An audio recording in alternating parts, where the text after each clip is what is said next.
চলছে ঘি এবং সয়াবিন তেলের ভিতর পেঁয়াজের বেরেস্তা। গরম মশলা, দারচিনি, তেজপাতা আর হচ্ছে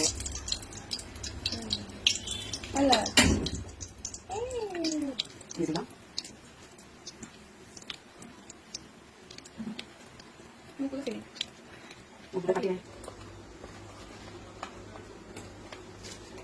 একবারে মশলা দিয়ে দিব, লবণ দিব যাতে না খেতে।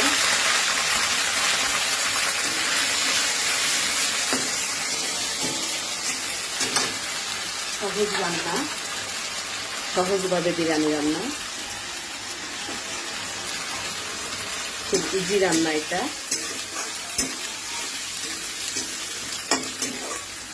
নেব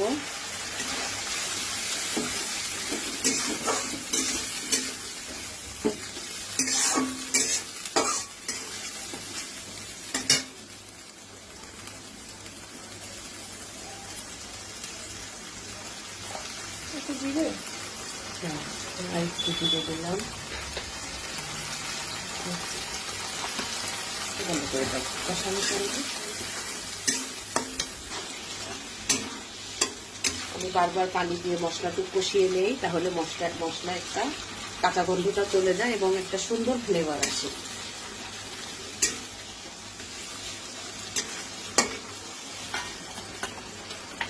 আমি একটু মরিচের গুঁড়া দিই, তাহলে একটু ঝাল ঝাল হয় বিরিয়ানিটা। একটু টক মিষ্টি ঝাল হলে আমার বাচ্চারা পছন্দ করে, আমি সেজন্য একটু টক ঝাল ঝাল একটু টক একটু মিষ্টি করে বিরিয়ানিটা তৈরি করি। মাংসটাই কষানো মশলার ভিতরে দিয়ে, তো আজকে পোলট্রি মুরগি দিয়ে চিকেন বিরিয়ানি করব, সুতরাং আমি মাংসটা মেখে রাখবো না। সময় আমি এখন এখানে দিয়ে দিব এই যে রাঁধুনি বিরিয়ানি মশলা।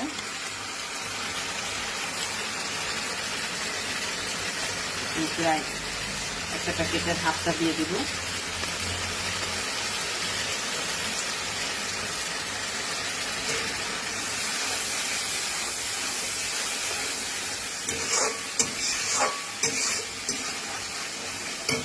কখনোই এটা কি দিলে?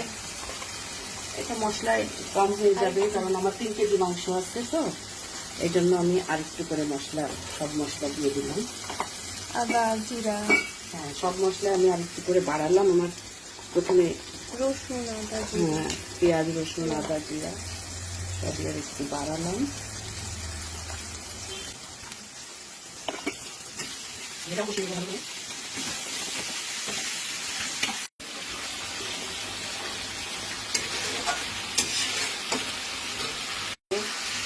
মশলার ভিতরে কয়েক চামচ পাউডার দুধ দিয়ে দিব। এটা একটা গ্রেভিটা একটা বেশ ইয়ে হবে। 4 চামচের মতো।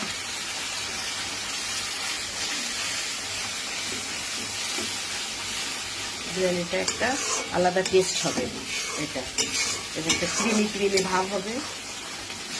গ্রেভিটা খুব টেস্টি হয় এটা দিলে, আমি ওই জন্য সবসময় এই পাউডার দুধটা ব্যবহার করি। 6 চামচের মতো, 6-4 চামচের মতো।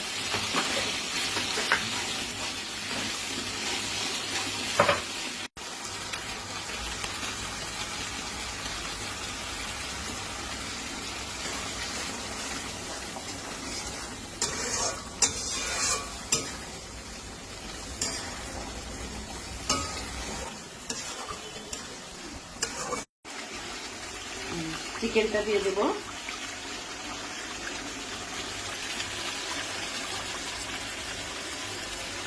এখানে 3 কেজি চিকেন আছে।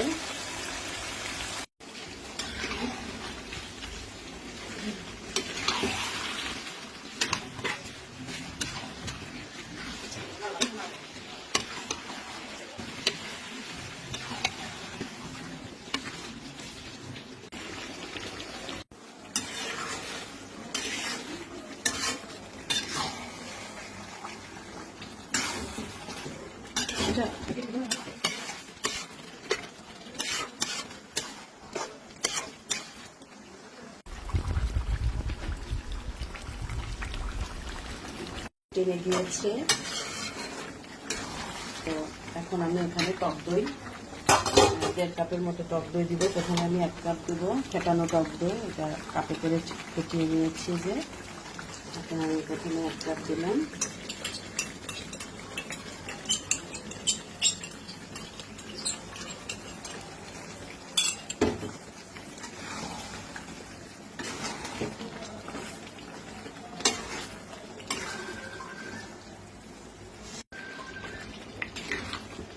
মোট 1.5 কাপ টক দই দিলাম।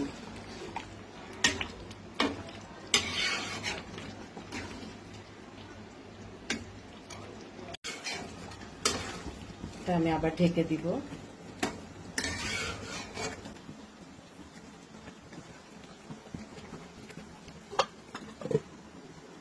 চুলা জাল হাই করে এটা ঢেকে দেওয়া হচ্ছে।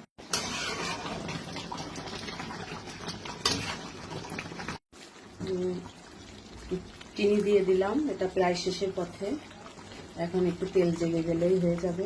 মাংস রান্নাটা প্রায় শেষে। হ্যাঁ, বিরিয়ানির মাংসটা প্রায় শেষের। আমি 4 চামচের মতো চিনি দিয়ে দিলাম।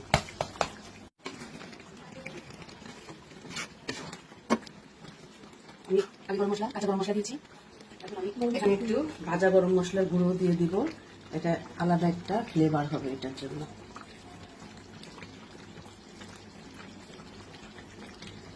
আমি 1 চা চামচের মতো গরম মশলার গুঁড়ো দিয়ে দিলাম। আর চিকেন রান্নাটা কমপ্লিট। এখন হচ্ছে বিরিয়ানির জন্য চাউলের ভাতটা রান্না করে নিতে হবে। আমার একটু লবণটা কম হয়েছে, আমি একটুখানি লবণ ছিটিয়ে দেবো উপর দিয়ে, যেহেতু এটা তো আবার রাইসের ভিতরে যাবে। সামান্য একটু লবণ ছিটিয়ে দিলাম। এটা ঢেকে রাখলে লবণটা মিশে যাবে ওর সাথে।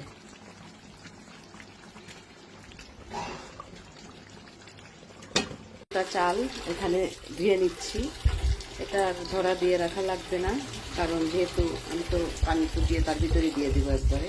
এখানে আমি যেহেতু 5 কৌটা চাল রান্না করব, কিন্তু হিসাবে হবে 10 কৌটা পানি দিতে হবে। যা চাল দেব তার দ্বিগুণ।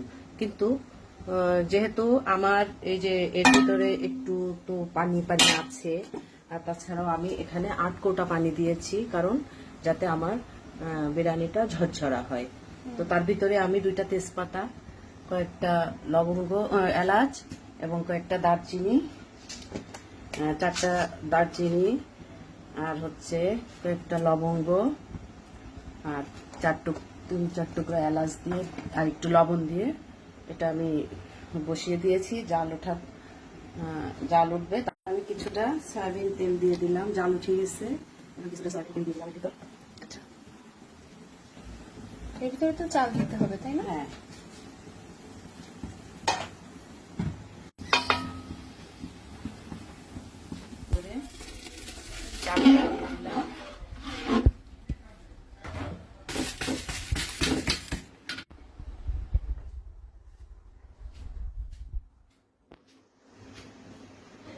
এর ভিতরে আমি কিছু কিশমিশ এবং কাঁচামরিচ দিয়ে দিয়েছি। আমার ভাতটা 50% ফুটে গেছে। এখন আমি এর ভিতরে চিকেনগুলো দিয়ে দিব। একটু লবণ দেওয়া হচ্ছে। হ্যাঁ, মনে হলো একটু লবণটা কম হয়েছে, কম। আমি এর ভিতরে ঢেলে দিলাম। আমি আর বিরিয়ানিটা উঠালাম না, চালটা পিছু কেটে উঠা রাখলাম না। এটা নাড়িয়ে চাড়িয়ে আমি ঢাকনা দিয়ে ঢেকে দিতে হবে। লোতে করে একদম, হ্যাঁ, একদম লোতে করে ঢেকে রেখে দেবো। আমার ভাত যেটা শক্ত আছে, যে যতটুকু ওটা একদম ওর সাথে মিশে যাবে, এখন ফুটে যাবে। এই যে আমি ঢাকনা খুলে নাড়িয়ে দিচ্ছি, দেখেন কতটা ঝরঝরা হয়েছে, আর বাকিটা আরো হয়ে যাবে। এখন আমি এর উপরে বেরেস্তা এবং ঘি দিয়ে ঢেকে রেখে দেবো 15 থেকে 20 মিনিট। বেরেস্তা দেওয়া হচ্ছে।